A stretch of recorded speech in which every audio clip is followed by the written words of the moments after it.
क्या सुंदर लिखा है किसी ने कि खोई हुई चीज को याद मत करो, कि खोई हुई चीज को याद मत करो और जो मिला है उसे बर्बाद मत करो।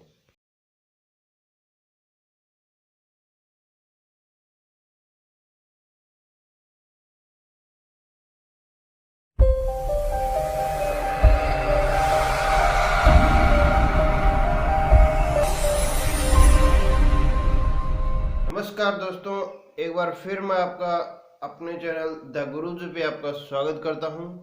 दोस्तों, जैसा कि आपको पता है, हम डेली का करंट अफेयर्स डिस्कस करते हैं और इसी सीरीज में दोस्तों आज हम पढ़ेंगे 11 मई 2020 का करंट अफेयर्स। दोस्तों, ये जो करंट अफेयर्स मैं लेके आ रहा हूँ, ये जो डेली के 10 प्रश्न मैं आपके लिए लेके आ रहा हूँ, ये बहुत ही महत्वपूर्ण प्रश्न हैं दोस्तों। यही एग्जाम में आएंगे दोस्तों। मेरे कहने का मतलब है क्वेश्चन यहाँ से बाहर नहीं आएगा, तो आप वीडियो पूरा देखिए और इन 10 प्रश्नों के साथ जो मैं परीक्षा दृष्टि से महत्वपूर्ण बातें बता रहा हूँ वो जरूर सुनिए। चलिए दोस्तों, शुरुआत करते हैं आज के करंट अफेयर्स की। तो पहला प्रश्न है हमारा, हाल ही में किस राज्य सरकार ने पान मसाला के 11 ब्रांडों पर 1 साल तक प्रतिबंध लगा दिया है? दोस्तों, झारखंड की सरकार ने ये किया है। इस आदेश को राज्य में खाद्य सुरक्षा आयुक्त नितिन कुलकर्णी द्वारा पारित किया गया। यानी जो झारखंड सरकार है, झारखंड राज्य है, वहां पे खाद्य सुरक्षा आयुक्त कौन है? नितिन कुलकर्णी है। आगे दोस्तों, राज्य सरकार ने वर्ष 2019-20 के दौरान परीक्षण और विश्लेषण करने के लिए कई जिलों के विभिन्न ब्रांडों से संबंधित पान मसाला के 41 नमूने एकत्र किए थे। इन सभी नमूनों में मैग्नीशियम कार्बोनेट पाया गया। यह नमूने खाद्य सुरक्षा मानक अधिनियम 2006 के प्रावधानों के तहत एकत्र किए गए थे। ठीक है दोस्तों, खाद्य सुरक्षा अधिनियम जो है, खाद्य सुरक्षा मानक अधिनियम कब ये आया गया था? कब आया था? ये 2006 में आया था। यह फैसला 2006 की धारा 30(2)(a) के तहत लिया गया है। इस धारा में 1 साल के लिए खाद्य पदार्थ के बनाने, बेचने तथा बिक्री पर प्रतिबंध लगाने का प्रावधान है। परीक्षा दृष्टि से देखें दोस्तों, झारखंड के मुख्यमंत्री कौन है? हेमंत सोरेन है। यहाँ के राज्यपाल द्रौपदी मुर्मू और राजधानी यहाँ की रांची है। और झारखंड का गठन जो है वो 15 नवंबर 2000 को हुआ था। ठीक है दोस्तों, आगे देखिए, हमारा अगला प्रश्न है, रक्षा मंत्रालय ने 37 एयरफील्ड को आधुनिक बनाने के लिए किस कंपनी के साथ 1200 करोड़ रुपए का समझौता किया है?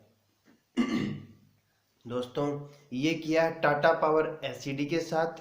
यह लगभग 1200 करोड़ रुपए की परियोजना है। रक्षा मंत्री राजनाथ सिंह ने 1200 करोड़ रुपए की यह मंजूरी 8 मई 2020 को दी है। इस योजना का सीधा फायदा तीनों सेनाओं को होगा। इसमें मॉडर्न एयरफील्ड इंफ्रास्ट्रक्चर तैयार करने का कॉन्ट्रैक्ट टाटा पावर एसईडी को दिया गया है। इस योजना के प्रथम चरण के तहत इंडियन एयरफोर्स के एयरफील्ड को अपग्रेड किया जा चुका है। अब दूसरे चरण के तहत इस अनुबंध पर हस्ताक्षर किए हैं। दूसरे चरण में उपकरणों की स्थापना और कमीशनिंग जैसे CAT second instrument landing system और एयरफील्ड लाइटिंग सिस्टम शामिल है। परीक्षा दृष्टि से देखें दोस्तों, जो टाटा पावर एसईडी है कि सीईओ कौन है? इसके सीईओ हैं गणेश श्रीनिवासन। ठीक है दोस्तों, रिलायंस इंडस्ट्रीज के अध्यक्ष और एमडी कौन है? मुकेश अंबानी। अगला ऑप्शन है जिंदल स्टील। तो जिंदल स्टील के चेयरमैन कौन है? सावित्री जिंदल। और अगला है भारती एंटरप्राइजेज। तो भारती एंटरप्राइजेज के चेयरमैन हैं सुनील भारती मित्तल। ठीक है दोस्तों, अगला प्रश्न हमारा, कर्नाटक सरकार ने लॉकडाउन में बंद प्रभावित सेक्टरों के लिए कितने करोड़ रुपए का राहत पैकेज की घोषणा की है? तो ये 1610 करोड़ रुपए की राहत पैकेज की घोषणा की है। 1610 करोड़ रुपए का मुआवजा या लाभ उन लोगों के लिए है जो 25 मार्च से बंद होने की वजह से संकट में है। इसमें किसान, सब्जियां, फूल, फल उत्पादक, धोबी, नाई, ऑटो रिक्शा और टैक्सी ड्राइवर शामिल हैं। ये वो सेक्टर हैं जिन्हें लंबे समय तक बंद रहने की वजह से भारी नुकसान हो रहा है। येदियुरप्पा कर्नाटक के मुख्यमंत्री हैं, ने कहा इस संकट के दौरान उत्पादकों को 11,687 हेक्टेयर में अपने फूलों की खेती में नुकसान उठाना पड़ा है। 25,000 रुपये का मुआवजा दिया जाएगा। ये प्रत्येक उत्पादक को प्रति हेक्टेयर के हिसाब से दिया जाएगा। ग्रामीण क्षेत्रों में सेवा देने वाले 2,30,000 नाइयों और 60,000 वाशरमैन को 5,000 रुपये का मुआवजा दिया जाएगा। राज्य भर में लगभग 7,75,000 ऑटो रिक्शा और टैक्सी चालकों में से प्रत्येक को 5,000 रुपये का मुआवजा दिया जाएगा। दोस्तों, stay home, stay safe and keep learning. घर पे ही रहें, सुरक्षित रहें और लगातार सीखते रहें। अगला प्रश्न दोस्तों, विश्व प्रवासी पक्षी दिवस कब मनाया जाता है? दोस्तों, ये 9 मई को मनाया जाता है। हर साल 9 मई को दुनिया भर में यानी विश्व प्रवासी पक्षी दिवस मनाया जाता है। इस दिन को मनाए जाने का उद्देश्य प्रवासी पक्षियों के बारे में जागरूकता बढ़ाना और उनके संरक्षण के लिए जरूरी अंतर्राष्ट्रीय सहयोग के महत्व के बारे में देश को जागरूक करना। इस बार के विश्व प्रवासी पक्षी दिवस 2020 का विषय है बर्ड्स कनेक्ट आवर वर्ल्ड। इस बार का विषय प्राकृतिक प्रक्रिया का समर्थन करने वाले पारिस्थितिकी तंत्रों का पारिस्थितिक कनेक्टिविटी और सत्यनिष्ठा से संरक्षण और देखभाल करने के महत्व पर केंद्रित है, जो प्रवासी पक्षियों के अस्तित्व और कल्याण के लिए बेहद जरूरी है। दोस्तों, अगर आप नए हैं तो चैनल को सब्सक्राइब अवश्य कर लें और जो पुराने हैं वो लाइक और कमेंट शेयर ज़रूर करें ताकि अन्य दोस्तों तक भी ये वीडियो पहुंच सके और ज़्यादा से ज़्यादा लोग जो है इसका लाभ उठा सकें। क्योंकि दोस्तों, एग्ज़ाम कोई भी हो, करंट अफेयर्स जो है मेजर इम्पैक्ट डालता है। ठीक है दोस्तों, अगला प्रश्न है, पंडाडा कटप्पा का 7 मई को निधन हो गया, वह किस लिए जाने जाते थे? दोस्तों, वे जाने जाते थे family hockey tournament. Kodava family hockey tournament के संस्थापक पंडाडा कुट्टप्पा का निधन। कुट्टप्पा ने 1997 में ओलंपिक खेलों की तर्ज पर पहला टूर्नामेंट आयोजित किया था, जो अब तक जारी है। वह भारतीय स्टेट बैंक के पूर्व कर्मचारी और प्रथम श्रेणी के पूर्व हॉकी रेफरी थे। पंडाडा कुट्टप्पा को साल 2015 में कर्नाटक राज्योत्सव पुरस्कार से भी सम्मानित किया गया था। कुट्टप्पा पिछले 22 वर्षों से इस टूर्नामेंट की देखरेख कर रहे थे। कर्नाटक में हर साल कोडावा फैमिली हॉकी टूर्नामेंट आयोजित किया जाता है। कोडावा फैमिली हॉकी टूर्नामेंट में भाग लेने वाली टीमों में पुरुषों के साथ साथ महिलाएं भी उनके साथ उसी टीम में खेल सकती थी। आमतौर पर हर साल अप्रैल मई के महीने में खेले जाने वाले इस टूर्नामेंट के लिए औसतन 250 परिवार टूर्नामेंट के लिए अपनी टीम भेजते हैं। दोस्तों, घर पे रहकर जो है सबसे बड़ा जो इसका इलाज है कोविड-19 का, वो है घर पे रहना। तो घर पे रहकर जो है हम इस कोविड-19 को जो है स्टॉप कर सकते हैं, ख़त्म कर सकते हैं। तो आप लॉकडाउन के नियमों का पालन कीजिए और ज़्यादा से ज़्यादा घर पे रुकें, ताकि हम जो है इस बीमारी से जल्दी निजात पा सकें। अगला प्रश्न हमारा, वेन के आकार का खतरनाक एस्ट्रॉइड पृथ्वी के बेहद पास 8,310 मील की दूरी से 6 मई 2020 को गुजरा। एस्ट्रॉइड का नाम क्या था? दोस्तों, एस्ट्रॉइड का नाम था 2020 जे। यह एस्ट्रॉइड पृथ्वी से 8,310 मील की दूरी से होकर निकल गया, जो चंद्रमा की कुल दूरी का करीब 3% है। अंतरिक्ष में चक्कर लगा रहे इस एस्ट्रॉइड का नाम 2020 जे है। यह अपने छोटे आकार की वजह से टेलीस्कोप के पकड़ में नहीं आया। हालांकि जब यह सीधे पृथ्वी के ऊपर आया, तब वैज्ञानिकों को इसके बारे में पता चला। इस एस्ट्रॉइड का छोटा आकार होने की वजह से वैज्ञानिक धोखा खा गए। इससे पहले पिछले दिनों एस्ट्रॉइड 1998 OR2 पृथ्वी के करीब 63 लाख किलोमीटर की दूरी से 19,000 किलोमीटर प्रति घंटा की रफ्तार से निकल गया था। अमेरिका की स्पेस एजेंसी नासा के मुताबिक ऐसे करीब 22 एस्ट्रॉइड हैं जो आने वाले समय में धरती पर आ सकते हैं। दोस्तों, नासा के बारे में जानते हैं। इसका पूरा नाम है national aeronautics and space administration और इसकी स्थापना हुई थी जुलाई 29, 1958 में, तकरीबन 61 वर्ष पहले। पूर्वाधिकारी जो इसकी संस्था है जो वो है national advisory committee for aeronautics NCA। जो दोस्तों यहाँ पर पहले NCA हुआ करती थी।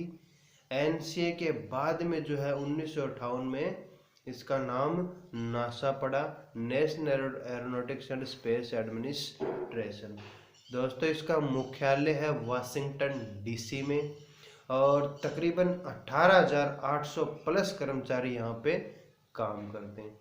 हालिया प्रबंधन जो है वो चार्ल्स बोल्डन के पास है और उनका साथ दे रहे हैं डेप्यूटी प्रबंधक लॉरी गार्वर। प्रश्न देखिए दोस्तों, कोविड-19 की वजह से आर्थिक संकट को रोकने के लिए केंद्र सरकार ने कितने लाख करोड़ रुपए तक का कर्ज लेने का अनुमान जारी किया है? दोस्तों, 12 लाख करोड़ रुपए का कर्ज का अनुमान जारी किया है। कोरोना के कारण वित्त वर्ष 2020-21 में सरकार पर कर्ज का बोझ काफी बढ़ने वाला है। वित्त मंत्रालय ने अपने बयान में कहा है कि वित्त वर्ष 2020-21 में मार्केट बोरोइंग यानी सकल बाजार उधारी जो है वो 12 लाख करोड़ रुपए रहने का अनुमान है, जबकि फाइनेंस बजट में इसका लक्ष्य 7.8 लाख करोड़ रुपए रखा गया। इसका मतलब साफ है कि एक्स्ट्रा 4.2 लाख करोड़ रुपए जो है वो कोरोना से इकोनॉमी को बचाने के लिए खर्च किया जाएगा। और रिजर्व बैंक ऑफ इंडिया ने भी मीडिया से कहा है कि कोरोना संकट के कारण मार्केट बोरोइंग को बढ़ाना जरूरी हो गया था। सरकार ने बोरोइंग कैलेंडर को भी रिवाइज किया है। इसके लिए सरकार 11 मई से हर हफ्ते 30,000 करोड़ रुपए का गिल्ट यानी बॉन्ड जारी करेगी। इसके मुताबिक सरकार पहली छमाही यानी सितंबर तक 6 लाख करोड़ रुपए जुटाएगी। अगला प्रश्न दोस्तों, कैलाश मानसरोवर यात्रा के लिए लिंक रोड धारचूला से लिपुलेख किस राज्य में स्थित है, जिसका उद्घाटन रक्षा मंत्री ने 8 मई को किया? दोस्तों, ये उत्तराखंड में है। डिफेंस मिनिस्टर राजनाथ सिंह ने वीडियो कॉन्फ्रेंसिंग के जरिए जो इसका उद्घाटन किया है। यह 80 किलोमीटर लंबी नई सड़क है जो वास्तविक नियंत्रण रेखा LAC line of actual control से 3 किलोमीटर पहले तक है। इससे कैलाश मानसरोवर यात्रा आसान होगी। अब श्रद्धालु 3 सप्ताह की यात्रा एक ही हफ्ते में पूरी कर सकेंगे। सेना के लिए भी इस सड़क का खास महत्व है। चीन सीमा पर सैनिकों की तैनाती और रसद आपूर्ति आसान होगी। इसका निर्माण सीमा सड़क संगठन बीआरओ ने किया है। दोस्तों, उत्तराखंड की बात करें तो ये भारतीय गणराज्य का 27वां राज्य बना है और स्थापना इसकी 9 नवंबर 2000 को हुई थी। इसे पहले उत्तरांचल के नाम से जाना जाता था। बाद में स्थानीय लोगों की भावनाओं को देखते हुए जनवरी 2007 में इसका नाम परिवर्तित कर उत्तराखंड रखा गया। इसकी राजधानी है देहरादून। यहाँ राज्यपाल हैं बेबी रानी मौर्य और मुख्यमंत्री हैं त्रिवेंद्र सिंह रावत। विधानमंडल यहाँ पर एक सदनीय है, जहाँ विधानसभा की सीटें 71 हैं और भारतीय संसद में बात की जाए तो राज्यसभा में यहाँ से 3 सीटें जाती हैं और लोकसभा में 5 सीटें यहाँ से जाती हैं। अगला प्रश्न है दोस्तों, नेपाल में उत्तराखंड में नवनिर्मित किस रोड पर आपत्ति जताई है और कहा कि रोड का कुछ हिस्सा उसके क्षेत्र से गुजरता है? तो ये धारूचिला लिपुलेखा पास लिंक रोड है। दरअसल नेपाल का कहना है कि सुगोली समझौते 1816 के तहत काली नदी के पूर्व का इलाका लिपियादुरा, कालापानी और लिपुलेख नेपाल का है।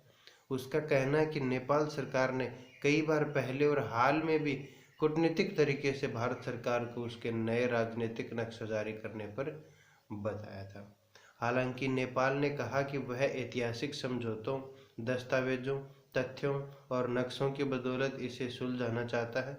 नेपाल ने इस क्षेत्र को अपना हिस्सा बताते हुए कहा कि भारत यहाँ कोई गतिविधि ना करे। अब 9 मई को भारत ने शनिवार को नेपाल की आपत्ति को खारिज करते हुए कहा कि उत्तराखंड में धारचूला को लिपुलेख दर्रे से जोड़ते हुए जो नई सड़क कैलाश मानसरोवर लिंक बनाई गई है वह पूरी तरह से उसके क्षेत्र में है। अब भारत के विदेश मंत्रालय ने 2 टूक जवाब देते हुए कहा कि यह लिपुलेख पिथौरागढ़ का यह हिस्सा पूरी तरह से भारत का हिस्सा है। दोस्तों, बात करें नेपाल की तो नेपाल की राजधानी है काठमांडू। सरकार जो यहाँ पे लोकतंत्रात्मक है। राष्ट्रपति हैं विद्या देवी भंडारी और प्रधानमंत्री हैं खड़ग प्रसाद ओली। दोस्तों, नेपाल का एकीकरण हुआ था 21 दिसंबर 1768 को और ये गणतंत्रात्मक या गणराज्य बना है 28 दिसंबर 2007 को। मुद्रा यहाँ पर रुपया चलता है एनपीआर। जैसे इंडिया के रुपए में आईएनआर लगा है इंडियन रुपी, वैसे यहाँ पे एनपीआर लगा है नेपाली रुपी। हिमालय की सर्वोच्च चोटी जो होती है सागर माथा, वो भी नेपाल में ही है और नेपाल एकमात्र ऐसा देश है जो कभी गुलाम नहीं हुआ। ठीक है दोस्तों, अगला और अंतिम प्रश्न है, महाराणा प्रताप की जयंती कब मनाई जाती है? दोस्तों, ये 9 मई को मनाई जाती है। महाराणा प्रताप की 480वीं जयंती मनाई गई। उनका जन्म 9 मई 1540 में हुआ था। महाराणा प्रताप के नाम से प्रसिद्ध प्रताप सिंह का जन्म मेवाड़ के राजा उदय सिंह द्वितीय और रानी जयवंताबाई की यहाँ हुआ था। राज्याभिषेक के तुरंत बाद मुगल सम्राट अकबर के खिलाफ युद्ध लड़ने के लिए जाना पड़ा था। 18 जून 1576 को हल्दी घाटी का युद्ध हुआ और उनकी वीरता जो है वो काफ़ी चर्चित है। दोस्तों, आज का करंट अफेयर्स का सेशन यहीं पे ख़त्म होता है। वीडियो अगर आपको पसंद आई हो तो चैनल को सब्सक्राइब जरूर कीजिए और लाइक ज़रूर कीजिए। ओके दोस्तों, धन्यवाद। जय हिंद, जय भारत।